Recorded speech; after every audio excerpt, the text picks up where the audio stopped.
ውድ የቻናላችን ተከታታዮች እንዴት አላችሁ? በያላችሁበት ሰላማችሁ ይብዛ እያልን የሃለ አካዳሚ ዩቲዩብ ቻናል ተከታታዮቻችን በያላችሁበት ሰላማችሁ ይብዛ እያልን በኦንላይን መማርና መከታተል ለምትፈልጉ አማርኛ፣ እንግሊዘኛ፣ ሂሳብ እንዲሁም ሌሎችን የትምህርት አይነቶችን በማስተማር ላይ እንገኛለን። መማር ለምትፈልጉ ከታች ባለው ስልክ በቴሌግራም፣ በኢሞ፣ በዋትስአፕ እንዲሁም እናንተ የምትጠቀሙበት ማንኛውም ሶሻል ሚዲያ መማር መከታተል ትችላላችሁ ማለት ነው። እሺ በዛሬ ቪዲዮአችን ደግሞ የምናየው ፊደላትን ከቀኝ ወደ ግራ ከግራ ወደ ቀኝ ከላይ ወደ ታች ይሆናል ማለት ነው። ዛሬ የምናየው ከላይ ወደ ታች ነው የምናነበው ማለት ነው። ፊደላትን ጠንቅቀን ለማወቅ ቅርጻቸውን፣ ቅጽላቸውን እያንዳንዱን ድምጻቸውንም ጠንቅቀን ለማወቅ ወደ ታች ስናነባቸው የተለየ ጥርምጥን ባለ ቪዲዮ እንሰራላችኋለን። ደጋግማችሁ እያነበባችሁ እየጻፋችሁ ተለማመዱ። በአጭር ጊዜ ማንበብ መጻፍ ትችላላችሁ ማለት ነው። እሺ ወደ ቪዲዮአችን ስንገባ ችማናት ቨ ተ ቸ የ ነ ቨ ተ ቸ የ ነ። እሺ የእነዚህ የመጀመሪያ ፊደል ናቸው። አንድ ፊደል ስንት ቤተሰብ አለው? 7 ቤተሰብ አለው ማለት ነው። ከነዛ መካከል የመጀመሪያዎቹ እነዚህ ናቸው። የመጀመሪያ የማንኛውም ፊደል የመጀመሪያ ፊደሉ እነዚህ ናቸው ማለት ነው። ይኸው የቨ መጀመሪያ፣ የተ መጀመሪያ እያንዳንዱ። ስለዚህ ምንም አይነት ቅጽል የሌላቸው ከሆኑ ስንተኛ ፊደል ናቸው? የመጀመሪያ ፊደል። ቨ ተ ቸ የ ነ። እሺ እነዚህ ደግሞ ሁለተኛ ፊደሎች ስናነባቸው ኡ ሚል ድምፅ አላቸው። ይኸው ው ቱ ቹ ዩ ኑ ው ቱ ቹ ዩ ኑ። ቅጽላቸውን ስናይ ከመጀመሪያው ለየት የሚሉት ከጎን ቅጽል አላቸው። ስንጽፍ አሁን ለምሳሌ ለቨን ቤተሰብ እንጽፍ እንፈልግ የመጀመሪያዋን ቨ እንጽፍና ሁለተኛዋን ለመጻፍ ምን እናደርጋለን? ከጎን ቅጽል እናደርጋለን ማለት ነው። ከጎን ቅጽል እናደርጋለን። እሺ ከዛ ደግሞ ቱን ለመጻፍ ደግሞ የመጀመሪያዋን እንጽፍና ከጎን አሁንም። ስለዚህ በአጠቃላይ የሁለተኛ ፊደሎች ከጎን ቅጽል አላቸው ብለን እንይዛለን ማለት ነው። ሁለተኛ ፊደሎችን ለመጻፍ የመጀመሪያውን እንጽፍና ከጎኑ ቀጽል ካደረግነው ሁለተኛ ፊደልን ጻፍነ ማለት ነው። እሺ አንዴ እናንብበው። ው ቱ ቹ ዩ ኑ ው ቱ ቹ ዩ ኑ። እሺ እቺ ደግሞ ቪ ቲ ቺ ይ ኒ። እነዚህ ደግሞ ሶስተኛ ፊደሎች። ሶስተኛ ፊደሎች ደግሞ ለየት አድርገን የምንይዝባቸው ወይም ደግሞ የምንለይባቸው መንገድ ምንድነው? እግራቸው ከታች ወደ ቀኝ በኩል ሸፈፍ ያለ ነው ማለት ነው። በቀኝ በኩል እግራቸው ሸፈፍ ያለ ነው፣ ወደ ቀኝ ሸፈፍ ያለ ነው። ስናነባቸው ደግሞ ኢ ሚል ድምፅ አላቸው ማለት ነው። ቪ ቲ ቺ ይ ኒ።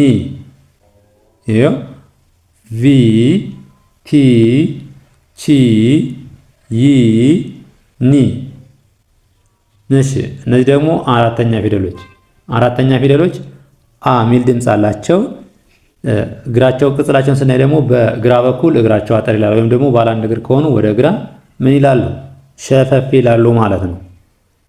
ቫ ታ ቻ ያ ና ቫ ታ ቻ ያ ና።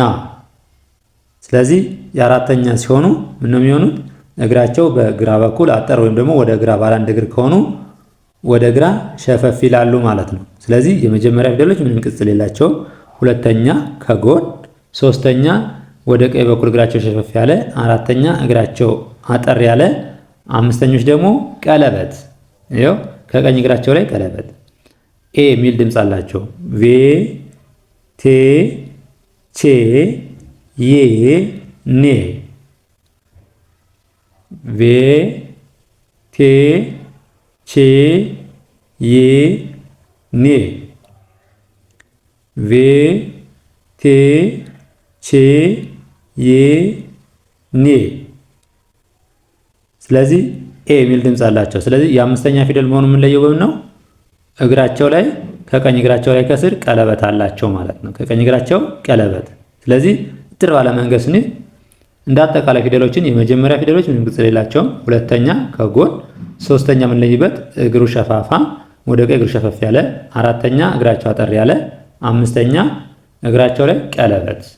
ከዛ በኋላ አንድ እስከ 7 ያሉትን ለመጻፍ የመጀመሪያውን ፊደል ቅርጽ ካወቅ ነው ሁለተኛ ሲሆን ከጎን፣ ሶስተኛ እግሩ ሸፋፋ፣ አራተኛ እግሩ ማጠር፣ አምስት ቀለበት እንዲያደርገን ከያዝነ ሁሉንም ፊደል በአጭር ጊዜ መረዳት ማንበብ እንችላለን ማለት ነው። የመጀመሪያውን ፊደል መያዝ ብቻ ነው የሚጠበቅብን። ቬ ቴ ቼ ዬ ኔ። እሺ ስድስተኛ ፊደሎች ደግሞ የተለያዩ ናቸው። ነገር ግን አብዛኞቹ ወደ ግራ ከላይ ካናታቸው ዘንበል ያለ ይኖራል ማለት ነው። ከጫፍ ከላይ ዘንበል ያለ ነገር ይኖራቸዋል። ነገር ግን የስድስተኛ ፊደሎች እ የሚል ድምፅ አላቸው። የተለያየ ቅጽል ነው ያላቸው የተለያየ ቦታ ላይ ማለት ነው።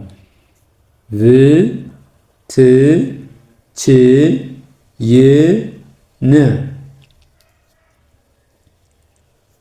ቭ ት ች ይ ን። ቭ ት ች ይ ን። እሺ ሰባተኛ ፊደሎች ደግሞ ከላይ ከቀኝ በኩል እግራቸው ያጥራል ወይም ደግሞ ከላይ ካናታቸው ቀለበት ይሆናሉ። ስንተኛ ፊደሎች? ሰባተኛ ኦ ሚል ድምፅ አላቸው። እስኪ አንብበናያቸው። ቮ ቶ ቾ ዮ ኖ። ቮ ቶ ቾ ዮ ኖ። ቮ ቶ ቾ ዮ ኖ። እንደዚህ ያደረግን ቅልጥፍ አድርገን ከተለማመድን በኋላ ደግሞ ፊደላትን እያንዳንዳቸውን ካወቅናቸው እንገባለን። ቃላት እናያለን ማለት ነው። ቃላት። እሺ ስለዚህ ዋናው ነገር እና ትልቁ ነገር አሁን ፊደሎችን ሳታውቁ ወደ ቃላት ማንበብ እየሄዳችሁ ነው ማለት ነው። ምን ምትሉ ለማንበብ የምትቸገሩት ፊደሎችን ጠንቃችሁ ካወቃችሁ በኋላ ወደ ንባብ ብትገቡ ምንም አይከብዳችሁም። በአጭር ጊዜ አቀላጥፋችሁ ማንበብ መጻፍ ትችላላችሁ ማለት ነው። እሺ እቺ ደግሞ ማናት? ኘ ናት። ኘ አ ከ ኸ ወ። ኘ አ ከ ኸ ወ።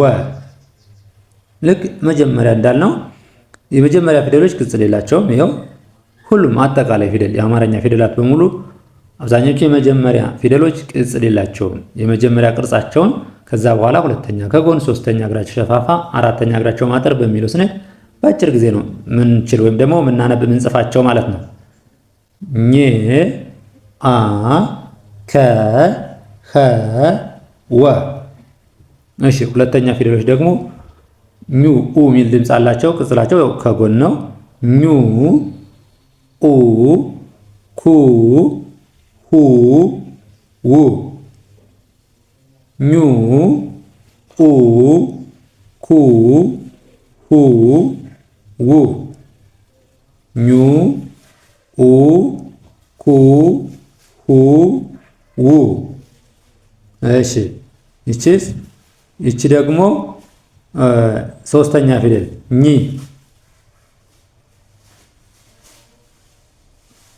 ኝ ኢ ኪ ሂ ዊ። የሶስተኛ ፊደሎች እግራቸው ወደ ቀኝ ሸፈፍ ያለው ነው። ኢ ሚል ድምፅ አላቸው። ምን አላቸው? ኢ ሚል ድምፅ አላቸው ማለት ነው። ኝ ኢ ኪ ሂ ዊ። ኝ ኢ ኪ ሂ ዊ። እሺ አራተኛ ፊደሎችስ? አራተኛ ፊደሎች ደግሞ አ ሚል ድምፅ አላቸው። እግራቸው ከግራ በኩል አጠር አጠር ይላል ማለት ነው። ድምፃቸውን ደግሞ አ ሚል ድምፅ አላቸው። ኛ አ ካ ሃ ዋ። ኛ አ ካ ሀ ዋ። እስቲ አንድ ልድገመው። ኛ አ ካ ሀ ዋ። እሺ አምስተኛ ፊደሎች ደግሞ ምንድን ናቸው ያለ? እግራቸው ላይ ቀለበት ኤ የሚል ድምፅ አላቸው። ኘ ኤ ኬ ሄ ዌ። ኘ ኤ ኬ ሄ ዌ። ኘ ኤ ኬ ሄ ዌ። ኝ እ ክ ህ ው። ኝ እ ክ ህ ው። እነዚህ ደግሞ ስንተኛ ፊደሎች ናቸው? ስድስተኛ ፊደሎች። ኝ እ ክ ህ ው። እሺ ሰባተኛ ፊደሎች ደግሞ ኞ ከላይ ቀለበት ወይም ደግሞ እግራቸው በቀኝ በኩል ነው ማጠር ያልነ። ኞ ኦ ኮ ሆ ዎ። ኞ ኦ ኮ ሆ ዎ። እንደዚህ እያደረግን በአጭር ጊዜ መለማመድ ማንበብ መጻፍ እንችላለን ማለት ነው። ስለዚህ በዋነኝነት አብዛኞቻችሁ አገጣጥሞ ማንበብ ተቸገርነ ወይም ደግሞ ለመጻፍ ለማንበብ በአጭር ጊዜ የምንለምደው እንዴት ነው ለምትሉ መጀመሪያ የምታደርጉት ፊደሎችን ጥንቅቅ አድርጋችሁ ማወቅ ማለት ነው። ፊደሎችን ጠንቃችሁ ካወቃችሁ በኋላ አገጣጥሞ ማንበብ በጣም ቀላል ነው። ለምሳሌ እቺ ፊደል ከ እንደሆነች ካወቃችኋት ሌላ ቦታ ከ ተብላ ነው የምትጠራ። ከ ብላችሁ ከጠራችኋት ከሌላ ፊደል ጋር ተጨምራ ለምሳሌ እቺን ከ ብለን ጠርተናት እዚህ ላይ ሁለት በበ ፊደሎች ይኖሩ ከ እዚህ ላይ ማን ሁለት አለ በበ ከበበ ሚል ትርጉም እንዲሰጥ ያደርገዋል ማለት ነው። ስለዚህ መጀመሪያ ፊደሎችን ጠንቅቃችሁ ማወቅ የቅድሚያ ስራችሁ ይሆናል ማለት ነው። ስለዚህ በኦንላይን መማርና መከታተል ለምትፈልጉ ከታች ባለው ስልክ በቴሌግራም በኢሞ በዋትስአፕ እናንተም ተጠቀሙበት ማንኛውም ሶሻል ሚዲያ ሀይበሉን ደውሉልን። በአጭር ጊዜ አቀላጥፎ ማንበብ መጻፍን እናስተምራችኋለን። ከሀገር ውስጥም ሆነ ከሀገር ውጭ ናችሁ ህጻናትን ማስተማር የምትፈልጉም ሀይበሉ ደውሉልን። ለዛሬ ይዘንላችሁ የመጣን ይመስላል። በሌላ ቪዲዮ እስከምንገናኝ መልካም ጊዜ፣ ሰናይ ቆይታ